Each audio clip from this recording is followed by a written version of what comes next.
அனைவருக்கும் வணக்கம். நம்ம சேனல் இன்றைக்கி அக்டோபர் 22ஆம் தேதிக்கான நடப்பு தான் பார்க்க போகிறோம். அக்டோபர் 21 வந்து செய்தித்தாள் வரல. ஸோ அக்டோபர் 22 பார்ப்பாங்க.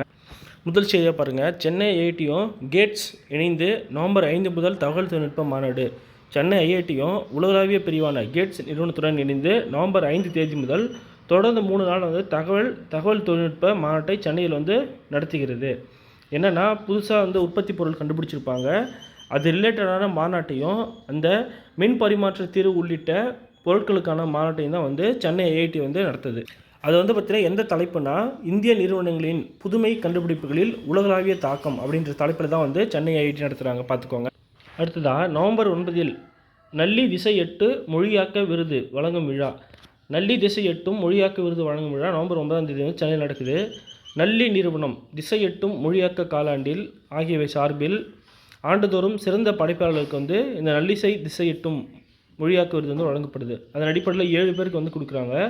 அதில் 5 பேருக்கு வந்து முதல்நிலை மொழிபெயர்ப்பாளர் விருதும் 2 விருது வந்து பார்த்திங்கன்னா சிறார் இலக்கிய மொழிபெயர்ப்பாளருக்கான விருதும் வந்து வழங்கப்படுது. அடுத்ததாக தமிழக பொருளாதார இலக்கை எட்ட சென்னை துறைமுகம் வந்து உறுதுணை அப்படின்னு சொல்லியிருக்காங்க. என்னென்னா தமிழகத்தின் $1 பொருளாதார வளர்ச்சி கனவு இலக்கை எட்ட சென்னை துறைமுகம் வந்து உறுதுணையாக செயல்படும் அப்படின்னு சென்னை துறைமுக நிர்வாகம் வந்து தெரிவித்திருக்காங்க. இதில் துறைமுகங்கள், கப்பல் போக்குவரத்து மற்றும் நீர்வழி போக்குவரத்து அமைச்சகம் சார்பில் இந்திய கடல்சார் வாரம் 2025 என்ற மாநாடு மும்பை மாநகரில் வரும் அக்டோபர் 27 முதல் அக்டோபர் 31 வரை நடைபெற உள்ளது. இதில் 100க்கும் மேற்பட்ட நாடுகளைச் சேர்ந்த 1,00,000க்கும் மேற்பட்ட பிரதிநிதிகள் வந்து கலந்துக்கிறாங்க. ஸோ என்ன சொல்கிறாங்க அப்படின்னா சென்னை துறைமுகத்திலிருந்து பொருட்களை வந்து ஏற்றுமதியாக இறக்குமதியாக பண்ணுறதுக்கு பார்த்திங்கன்னா அந்த சாலை குறுகலாக இருக்குது. ஸோ கண்டெய்னர்லாம் வந்து அப்படியே ஸ்டாக் ஆகி நிற்குது. ஸோ இந்த மதுரை வாயிலிருந்து சென்னை துறைமுகத்துக்கு இருக்க இந்த ஈரடுக்கு உயர்நிலை மேம்பால திட்டத்தை வந்து கட்டுமான பணியை வந்து சரி செஞ்சுருவோம். அதுக்காக ரோடை நான் வந்து எக்ஸ்டெண்ட் பண்ணுறோம். அப்போ நாங்கள் எக்ஸ்டெண்ட் பண்ணிட்டோம் அப்படின்னா இந்த கண்டெய்னரில் வந்து நிற்கிறதுக்கு வந்து இடம் வந்து தாராளமாக கிடைக்கும். ஸோ அந்த கூட்ட நெரிசலை வந்து தவிர்ப்போம். அது மூலிமா வந்து நாங்கள் சரக்கு ஏற்றுமதி இறக்குமதி வந்து சீக்கிரமாக வந்து நடைமுறைப்படுத்துவோம். ஸோ அதனால் தமிழ்நாட்டுக்கு வந்து அதிகப்படியான வருமானம் கிடைக்கும். ஸோ இதனால் தமிழ்நாடு வந்து 2030க்குள்ளே ட்ரில்லியன் பொருளாதாரம் அப்படின்ற இலக்கு வந்து எட்டும் அப்படின்ற மாதிரி சொல்லியிருக்காங்க. ஸோ இதில் வந்து முக்கியமானது எதுவும் இல்லை, ஜஸ்ட் இதுதான் வந்து கண்டென்ட் கொடுத்துருக்காங்க. பார்த்துக்கோங்க. ஸோ 2025 இந்திய கடல்சார் வாரம் வந்து எங்கே நடக்குதுன்னா மும்பையில் நடக்குது. அக்டோபர் 27 முதல் 31 வரை. இது மட்டும் பார்த்துக்கோங்க. அடுத்ததாக காவலர் வீர வணக்க நாள் நினைவு சின்னத்தில் முதல்வர் வந்து அஞ்சலி. என்னென்னா 21/10/1959 நடைபெற்ற லடாக் அருகில் உள்ள ஹாட் ஸ்ப்ரிங்ஸ் என்ற இடத்தில் சீன ராணுவம் நடத்திய திடீர் தாக்குதலிருந்து மத்திய பாதுகாப்பு படையைச் சேர்ந்த 10 காவலர் வந்து வீரமரணம் அடைஞ்சிருக்காங்க. அந்த தினத்தை தான் வந்து ஒவ்வொரு வருஷமும் வந்து காவலர் வீர வணக்க நாளாக அக்டோபர் 21ஆம் தேதி கடைபிடிச்சிட்டு வராங்க. ஸோ எப்போன்னு பார்த்துங்க 2/10/1959 21/10/1959 வச்சுருங்க. அடுத்த திருக்குறள். அறிவற்றம் காக்கும் கருவி சிறுவார்க்கும் உள்ளழிக்கல் ஆகா அரண். அறிவு அழிவு வராமல் காக்கும் கருவியாகும். அன்றியும் பகை கொண்டு எதிர்ப்பவருக்கு அழிக்க முடியாத உள்ளரணும் ஆகும். அதிகாரம் பார்த்திங்கன்னா அறிவுடைமை. அடுத்த நாட்டின் பாதுகாப்பு உற்பத்தி மும்மடங்கு அதிகரிப்பு. கடந்த 11 ஆண்டுகளில் நாட்டின் பாதுகாப்புத்துறை உற்பத்தி மதிப்பு மும்மடங்கு வந்து உயர்ந்துள்ளது. 1.5 லட்சம் கோடியே கடந்துள்ளது அப்படின்னு மோடி வந்து சொல்லியிருக்காரு. என்னென்னா கொச்சி கப்பல் கட்டும் தளத்தில் கட்டப்பட்ட மிகப்பெரிய விமானம் தாங்கிய போர்க்கப்பலான INS விக்ராந்த் கடந்த 2022 கடற்படையில் வந்து இணைக்கப்பட்டது. இது உள்நாட்டில் கட்டப்பட்ட முதலாவது விமானம் தாங்கி போர்க்கப்பல் ஆகும். அடுத்து INS விக்ராந்த் போர்க்கப்பல் தற்சார்பு இந்தியாவின் சக்தி வாய்ந்த அடையாளமாகும். கடந்த 2014 இதுவரை 40க்கும் மேற்பட்ட போர்க்கப்பல்கள் மற்றும் நீர்மூழ்கி கப்பல்கள் வந்து இந்திய கப்பல் கட்டும் தளங்களில் கட்டப்பட்டு வருகிறது. கடற்படையிடம் வந்து ஒப்படைக்கப்பட்டுள்ளது. உலகின் முன்னணி பாதுகாப்புத்துறை ஏற்றுமதி நாடாக வேண்டும் என்பதே நமது இலக்கு. கடந்த 10 ஆண்டுகளில் பாதுகாப்புத்துறை ஏற்றுமதி மதிப்பு பார்த்திங்கன்னா 30 மடங்கு வந்து அதிகரிச்சுள்ளதா பிரதமர் மோடி வந்து சொல்லியிருக்காரு. ஸோ இதில் தெரிஞ்சுக்க வேண்டியது என்னென்னா இந்தியாவிலேயே கட்டப்பட்ட முதல் விமானம் தாங்கி போர்க்கப்பல் பார்த்திங்கன்னா INS விக்ராந்த். அது எங்கன்னா கொச்சி கப்பல் கட்டும் தளத்தில் தான் கட்டப்பட்டிருக்காங்க. 2022 வந்து இந்தியா கடற்படையை சேர்த்துருப்பாங்க. அதுபோல் நாட்டினுடைய பாதுகாப்புத்துறை ஏற்றுமதி பார்த்திங்கன்னா 1.5 லட்சம் கோடி வந்து அதிகரிக்குது. ஸோ இதுதான் முக்கியமான கண்டென்ட்டை பார்த்து. அடுத்த குழந்தைகளை தத்தெடுக்க அனைத்து மதத்தினருக்கும் வந்து உரிமை உள்ளது அப்படின்னு உயர்நீதிமன்றம் சொல்லியிருக்கு. என்னென்னா சிறார் நீதி சட்டம் 2000 கீழ் குழந்தைகளை தத்தெடுக்க அனைவருக்கும் உரிமை உள்ளது. இஸ்லாமு, கிறிஸ்டின் அவங்களாம் வந்து உரிமை கிடையாது முன்னாடி சொல்லியிருப்பாங்க. அதெல்லாம் கிடையாது, எல்லாத்துக்குமே உரிமை இருக்குது. அப்படி குழந்தையை தத்தெடுக்கிறவங்க சிறா நீதி சட்டம் 2015ஆம் ஆண்டில் வகுக்கப்பட்ட விதிகளை முழுமையாக பின்பற்றினால் போதுமானது. அதே நேரத்தில் தத்தெடுப்பு பதிவு விவகாரத்தில் எளிய வழிமுறைகள் எதையும் நாட முடியாது. குழந்தையை தத்தெடுப்பது மாவட்ட குழந்தைகள் பாதுகாப்பு அலுவலர், மாவட்ட ஆட்சியரை அணுக வேண்டும் அப்படின்னு சொல்கிறாங்க. 5 வயது அல்லது அதுக்கு மேற்பட்ட வயதுடைய குழந்தைகளை தத்தெடுக்கும்போது தொடர்புடைய குழந்தையுடைய ஒப்புதலை பெறுவது அவசியம் அப்படின்னு சொல்கிறாங்க. அடுத்ததாக குழந்தையை தத்தெடுக்கும் உரிமை அரசமைப்பு பிரிவு 21 வரையறுக்குள் ஒரு அடிப்படை உரிமையாக அங்கீகரிக்கப்படவில்லை. ஸோ இது ரொம்ப முக்கியமானது. இருப்பினும் தத்தெடுப்பது மனித உரிமை அப்படின்ற ஒரு உரிமையின் பேரில் தான் தத்தெடுப்பு நாங்கள் கொடுக்குறோம். ஸோ குழந்தைங்களை நீங்கள் தத்தெடுத்தீங்கன்னா அவங்க கவனமாக பார்த்துக்கணும் அப்படின்னு சொல்கிறாங்க. சரிங்களா? அப்போது சிறார் நீதி சட்டம் எப்படின்னா 2000. சரிங்களா? சிறார் நீதி சட்டத்தை திருத்தம் பார்த்தீங்கன்னா 2015. அடுத்த குழந்தையை தத்தெடுக்கிறது அடிப்படை உரிமை கிடையாது 21 படின்னு சொல்கிறாங்க. ஸோ எல்லா மதத்திலும் குழந்தைய தத்தெடுத்துக்கலாம் அப்படின்னு சொல்கிறாங்க. இந்திய இறால் ஏற்றுமதி தடையை நீக்கியது ஆஸ்திரேலியா. என்னென்னா கடந்த ஒரு சில ஆண்டுகளுக்கு முன்பு இறாலில் வைரஸ் இருக்குதா சொல்லி ஆஸ்திரேலியா இந்தியாவிலேருந்து இறால் ஏற்றுமதி நிராகரிச்சிச்சு. ஸோ அந்த தடையை இப்போ நீக்கி திரும்ப எங்களுக்கு இறால் ஏற்றுமதி பண்ணுங்க அப்படின்னு சொல்கிறாங்க. ஸோ அதன் அடிப்படையில் பார்க்கும்போது இந்தியாவிலேருந்து இறால் ஆஸ்திரேலியாவுக்கு ஏற்றுமதி பண்ணுறாங்க. நாட்டின் இறால் ஏற்றுமதியில் 80% ஆந்திரத்தின் பங்களிப்பாகவே உள்ளது. இதன் மதிப்பு ஆண்டுக்கு 21,240 கோடி. சரிங்களா? அப்போது நாட்டுடைய இறால் ஏற்றுமதியில் பார்த்திங்கன்னா 80% ஆந்திரத்தோட பங்களிப்பு தான் இருக்குது. இதனுடைய மதிப்பு ஆண்டுக்கு 21,246 கோடி இருக்குது. அடுத்தது கடலோர ஆந்திரத்தின் இறால் பொருளாதாரத்துக்கு புதிய வாய்ப்புகள் உருவாகும். ஸோ இதன் மூலிமா ஆந்திராவுக்கு பெரிய பொருளாதாரம் உருவாகும்னு சொல்கிறாங்க.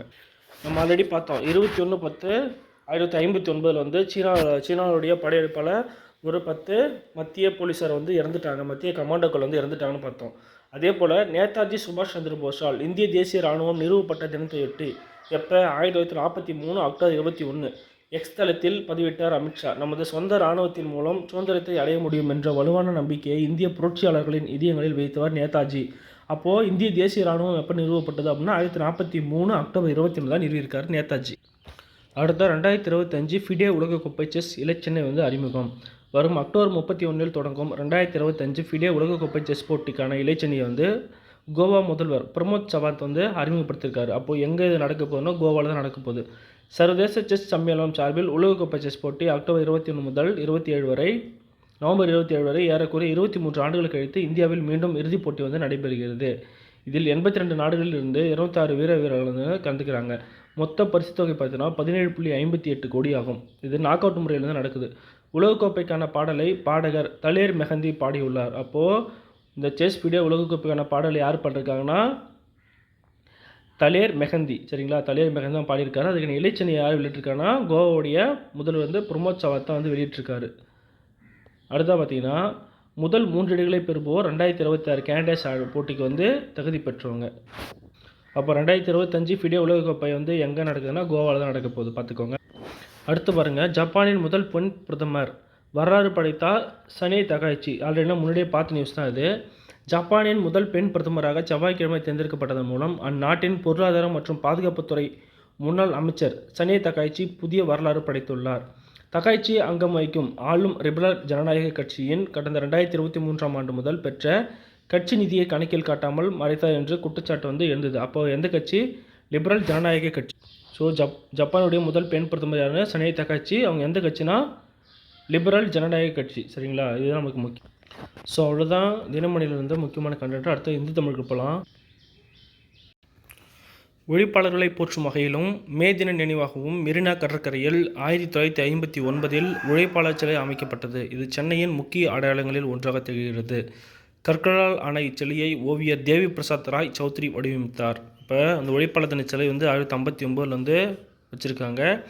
யார் வடிவமைச்சதுன்னா தேவி பிரசாத் ராய் சௌத்ரி. திருவள்ளூர் அருகே கொசஸ்தலை ஆற்றின் குறுக்கே உள்ள பூண்டி நீர்த்தேக்கம் சென்னை மக்களின் குடிநீர் தேவைக்காக மேயராக இருந்த சத்தியமூர்த்தியின் முயற்சியால் 65 லட்சம் மதிப்பில் 1944 அமைக்கப்பட்டது. அப்போது இந்த பூண்டி நீர்த்தேக்கம் 1944 தான் சத்தியமூர்த்தியாரால் நிறுவப்பட்டது. எங்கன்னா திருவள்ளூர் அருகே உள்ள கொசஸ்தலை ஆற்றின் குறுக்கே தான் பூண்டி நீர்த்தேக்கம் கட்டியிருக்காங்க. இந்தியாவில் முதல் பெண் கமாண்டோ படை தமிழகத்தில் 2003 உருவாக்கப்பட்டது. மேலும் சிறப்பு பாதுகாப்பு குழு SPG ஸ்பெஷல் ப்ரொடெக்ஷன் கார்டுன்னு சொல்லுவாங்க. மற்றும் இந்திய விமானப்படையின் கருடா கமாண்டோ போன்ற பல துறைகளிலும் பெண் கமாண்டோக்கள் பணியமர்த்தப்பட்டுள்ளனர். முக்கியமானது என்னென்னா, இந்தியாவில் முதல் பெண் கமாண்டோ படை யாரால் உருவாக்கப்பட்டது? தமிழகத்தில் 2003 தான் உருவாக்கப்பட்டது. அந்த கமாண்டோ படை வந்து முதல்வர் மு.க. ஸ்டாலினின் பாதுகாப்புக்கான கூர்ச்சல் பிரிவிலும் பெண் கமாண்டோக்கள் உள்ளனர். குறிபார்த்து சுடுவதில் கைதேர்ந்தவர்களாக இவர்கள் சிலம்பம், களரியிலும் கலக்கக்கூடியவர்கள். சஃபாரி உடையணிந்த வகையிலும் கைத்துப்பாக்கியுடன் முதல்வர் பாதுகாப்பில் வந்து ஈடுபடுகின்றனர் இந்த பெண் கமாண்டோ. இதெல்லாம் ஜஸ்ட் தெரிஞ்சு. நதிகள் புனரமைப்பு காலத்தின் தேவை. யமுனை நதியை புனரமைக்க 1816 கோடி மதிப்பிலான திட்டங்களை மத்திய உள்துறை அமைச்சர் அமித்ஷா தொடங்கி வைத்திருக்கிறார். 2029 மக்களவைத் தேர்தலுக்குள் இந்த பணி வந்து நிறைவடும் அப்படின்னு அறிவிக்கப்பட்டிருக்கு. உத்தரகாண்டில் உற்பத்தியாகும் யமுனை நதி டெல்லி, மதுரா, ஆக்ரா உள்ளிட்ட நகரங்கள் வழியாக 1370 கிலோமீட்டர் பாய்ந்து அலகாபாத்தில் கங்கையுடன் கலக்கிறது. அப்போ யமுனா நதியுடைய மொத்த நீளம் பார்த்திங்கன்னா 1370 கிலோமீட்டர்.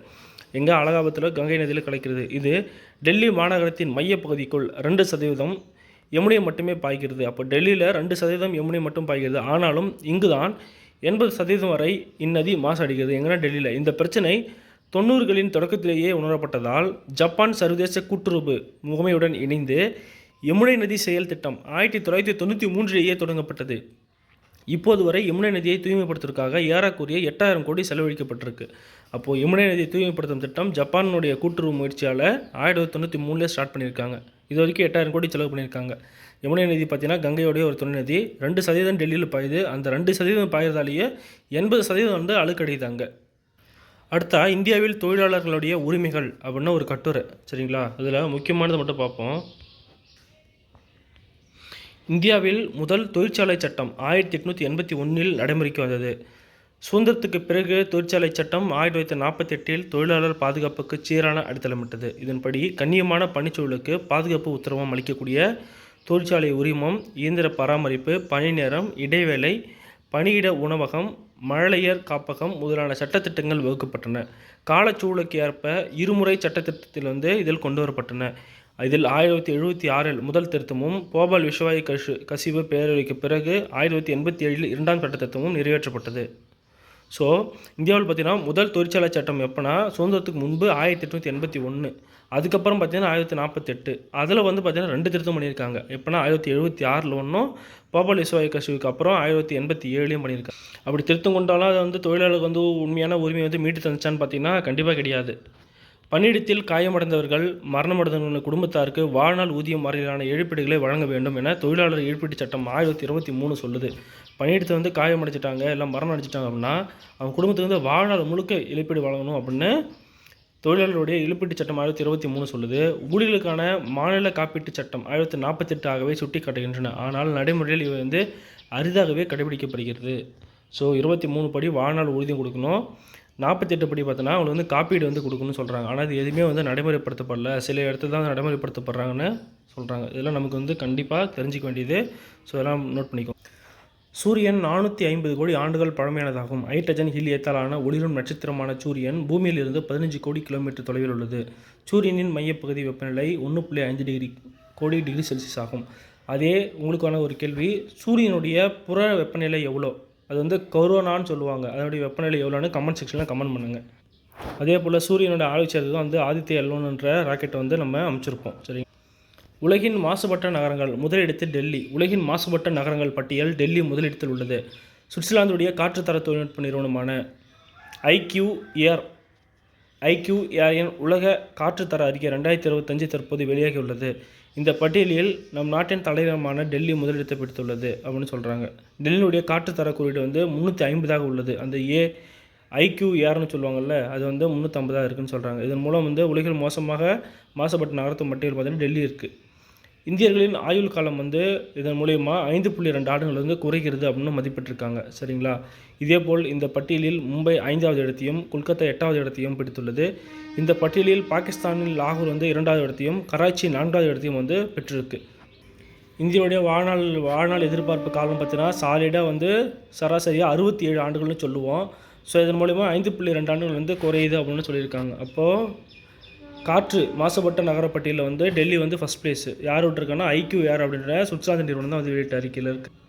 ஸோ அவ்வளோதான் ஃப்ரெண்ட்ஸ், இன்றைய தினத்துக்கான தினமணி மற்றும் ஹிந்து தமிழுக்கான முக்கிய செய்தித்தாள் வந்து செய்திகள். தொடர்ந்து நம்ம சேனலில் வந்து ஆதரவு கொடுங்க. சேனலை பிடிச்சா லைக் பண்ணுங்கள், மற்றவங்களுக்கு ஷேர் பண்ணுங்கள், குறிப்பாக சப்ஸ்கிரைப் பண்ணுங்கள். Thank you to all.